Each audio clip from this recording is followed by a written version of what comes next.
My name is Jenny Mills from the Roots and Wings Mindfulness Center. And in this project, I am getting some perspective and voices from students and educators in K-12 schools to help understand and capture what's happening during this world pandemic. So my guest today is actually in administration, and I'll let him go ahead and introduce himself. Hey, how are you? So thanks for having me on, doing this interview thing.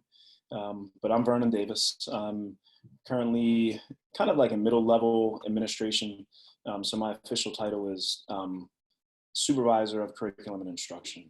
And primarily what that means is I do a lot of coaching with teachers, curriculum development pieces, pedagogy work with the teachers, and trainings, and just overall professional development stuff.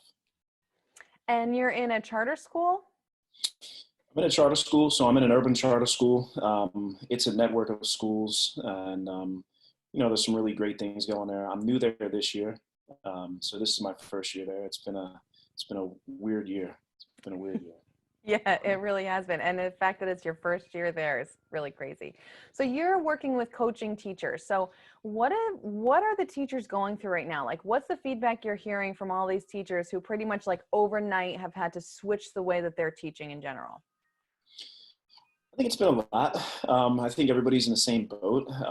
Generally, the consensus I get back is, people are dealing with regular stressors. So it's kind of, the personal life has invaded the work life a lot more. So we're certainly concerning ourselves more with the teachers and their personal lives and how they're dealing with stress and taking care of themselves. And then there's obviously this shift around talking to teachers about, this new type of learning. So nobody really signed up to be virtual teachers. And, even the way that we've traditionally observed our teachers and supported our teachers has been in the classroom, and the dynamics of the classroom itself, the environment, and the various strategies that they're using to get kids on task. So now it's a huge shift for everybody. But I think, people are adaptable, and I feel pretty fortunate. Our teachers have been really pretty adaptable, and I've been really happy with the work that they're doing and the questions they're asking and the feedback they're giving. Cool. So how are you doing observations, or are you still doing observations? And is it like, what does that raise, right? Like, is it fair to observe teachers in this new way of that we're doing school? Is that not happening? We made a decision not to observe teachers. We just felt like it was an additional layer of stress that wasn't needed. It's certainly something new. It's certainly something that was never intended with their teaching. So the only thing that we're really looking to do is support them in any way that they need. And that even includes, hey, listen, if there's time you got to take off, and then do that. So, even with the flexibility of the schedules and the way that they're implementing the various curriculum ideas they have and the lessons. So our biggest thing is just to support them in whatever their needs are. We certainly have a baseline of things that we expect them to do. And whatever way we can support them that's our biggest push. Yeah. Mm-hmm. So there's no observations. And that was a question from our teachers maybe a week and a half ago. And there was a lot of anxiety around that. And we just really wanted to quell that anxiety and just be like, listen, that's not on the table for you guys. That's awesome. That's really great. And I'm sure they're super fortunate for it. I mean, do your teachers also have children of their own? Because what I'm hearing now is that there's this huge issue of trying to teach in the hours that teachers are expected to teach, but also have their own children get support that they need when they're also in school. It's a big issue. We don't have a tremendous amount of teachers that have children. Some of the teachers that I do supervise do. I think like 3 of them do. But we generally have a pretty young staff, and a lot of them are really, not even a lot of them are married. So some of them have significant others. But even with that, even with the significant others, there's certainly still the stressors of being at home and the other things that come along with that, and supporting whoever you're living with. Yeah, absolutely. And also I feel like, teachers are also being affected like everyone else with knowing people who are getting sick or having people pass away who are sick. So there's that whole other layer on top of this, that not only are we asking, everyone to completely shift the way they're doing things, but also the fact that we are in a crisis. I mean, there's that as well. We're in a major crisis, and a lot of stuff that we talked about as administrators and as leadership team has really centered around empathy. So we've done a lot of talking about empathy and really, not being too rigid in what we're asking of our teachers. Really making sure that we're being flexible and, like we're identifying what their needs are, and that's really coming through communication and trying to stay in tight communication with them in various ways, and even giving them the space to not fully communicate with us if that's what they need to, and not kind of hounding them. So really trying to single stream our messaging as much as possible. Obviously, we have our requisites with them, but I think a lot of it is about empathy and trying to be understanding of whatever a situation is, and also like not prying too much. But if they come to us with stuff, and we'll see what we can do to support them. That's great. So are you doing like surveys, like, just to try to get a pulse on what's going on with them? There have been surveys. They've certainly been helpful, but most of it comes through some of the Zoom meetings that we're doing. So I'll meet with our teachers at least once a week in like a whole group Zoom. But then a lot of it also comes through text messaging, phone calls, emails. Me kind of hopping on Zoom with them one-on-one and kind of working through certain problems. And even if it's about like creating groups in your email to, make that portion of your teaching easier in order to make it easier to message to your students and parents. Mm-hmm.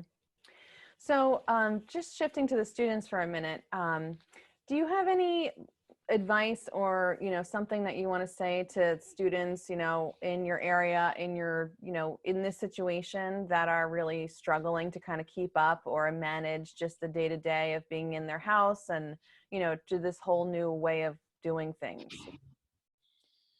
Our message really from the start has been about taking care of yourself. Taking care of your primary needs first. Obviously, with the situation that we're in, there's a lot of language around what's called like the synchronous learning and the asynchronous learning, and you may have heard this. And so the synchronous learning is when they're meeting with the teachers, directly in something like Zoom meetings, Google Hangouts, in order to just connect with them, do work with them, and real time. But then there's also the asynchronous learning, which is you give them their assignments, you give them their work, and you say, hey, submit this at this time. And a lot of people are submitting it in various ways, but a lot of it has been about, it's still important to continue to learn. It's still important to continue to push towards these standards that you need to be ready for next year. We're certainly concerned about a drop in the achievement levels and what that means for what classes look like next year, what that means for their academic and achievement progress, and really being in an urban setting, what does that mean for potential widening achievement gap? So the school that I'm at in particular, we're already really below where we need to be in terms of achievement levels. So that's certainly a concern, but some of that message is, listen, it's very important. And it's also for the parents. It's also very important for them to have that same messaging. This is important for you to do this work, and here's why. Mm-hmm.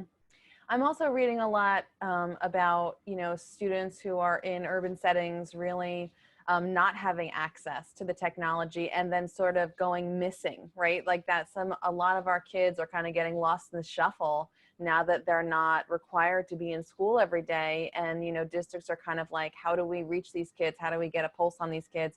Even kids who might be in household situations that are dangerous or are not so supportive.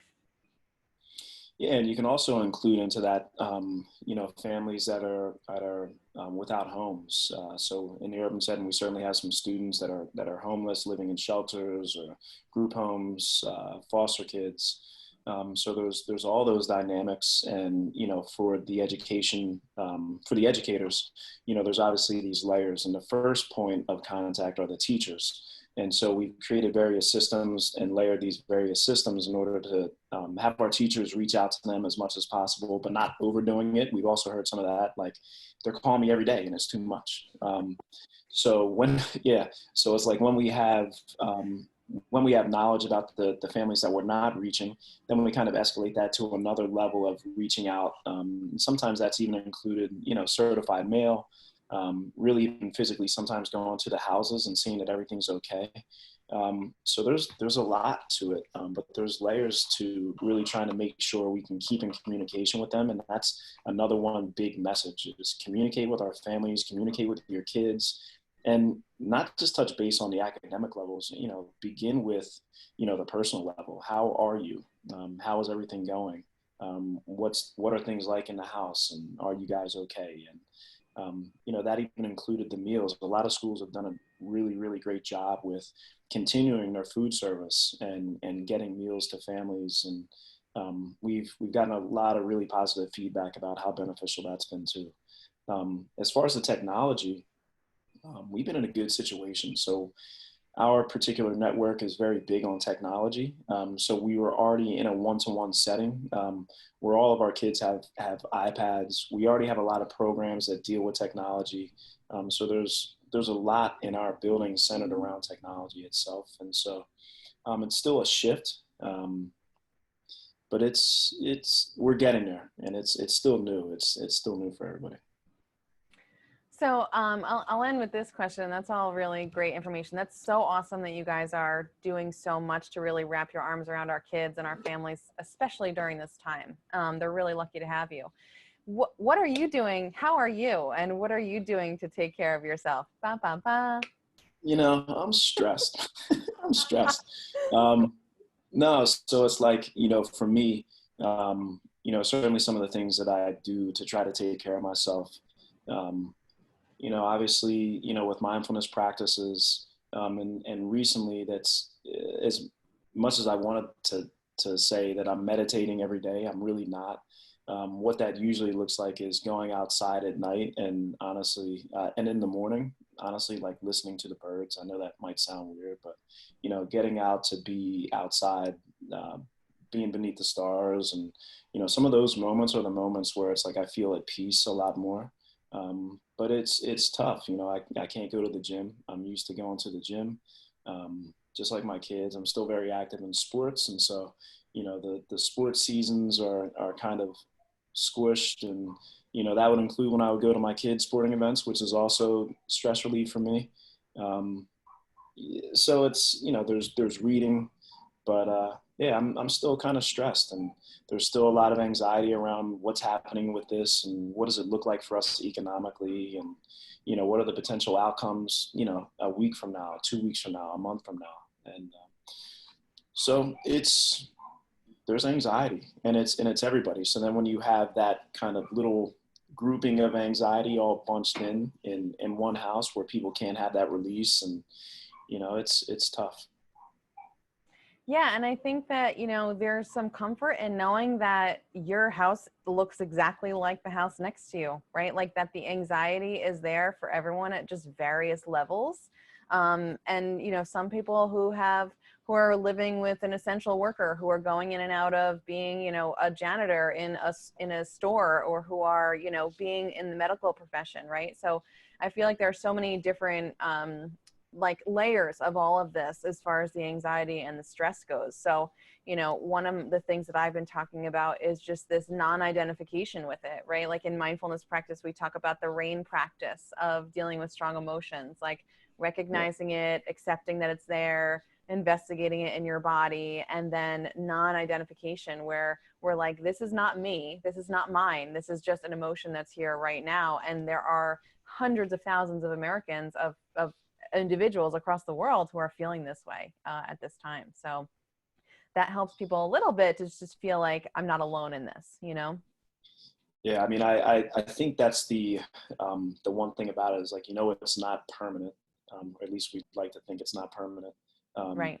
So, that's certainly something that helps. And, you always try to find the silver linings. And some of that's been, I've had a lot more time with family.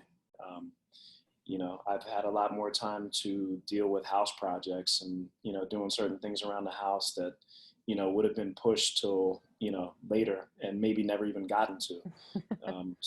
Yeah. So, there's some of those things too. You built a sweet fire pit, huh? Yeah. Yeah. Yeah. So we've been, me and the little guys, like we've been doing a lot of building projects and refinishing projects. So, Yeah, that's been fun too. Yeah. Nice.